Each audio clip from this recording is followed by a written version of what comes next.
সব গণহত্যার বিচার, পিআর পদ্ধতিতে নির্বাচন সহ ৭ দাবিতে জাতীয় সমাবেশ করছে বাংলাদেশ জামায়াত ইসলামী। দুপুর ২টার দিকে সোহরাওয়ার্দী উদ্যানে কোরআন তিলাওয়াতের মাধ্যমে শুরু হয় সমাবেশের মূল পর্ব।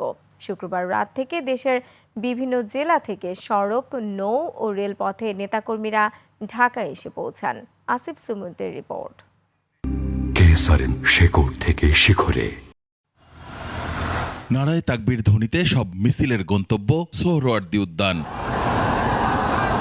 দূর দূরান্ত থেকে আসা নেতাকর্মীদের অনেকেই গতরাতে সমাবেশ স্থলের আশপাশে অবস্থান নেন। এরপর শনিবার সকাল 10টার মধ্যেই সোহরাওয়ার্দী উদ্যানের আশপাশের এলাকা রূপ নেয় জনসমুদ্রে। বেলা 10টা থেকে সঙ্গীত পরিবেশন করে সাইমুম শিল্পগোষ্ঠী।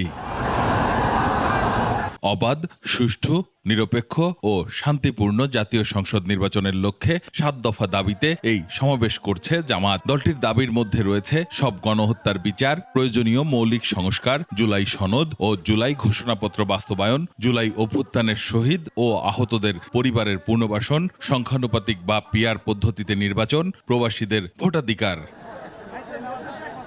দুপুর ২টায় শুরু হয় সমাবেশের মূল আনুষ্ঠানিকতা। সমাবেশে সভাপতিত্ব করছেন জামাতে ইসলামের আমির ডাক্তার শফিকুর রহমান। এছাড়াও বক্তব্য রাখেন কেন্দ্রীয় নেতারা।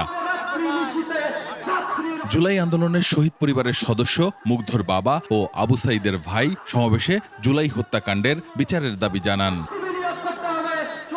বাংলাদেশের ইতিহাসে সোহরাওয়ার্দী উদ্যানে এটাই জামাতের প্রথম সমাবেশ।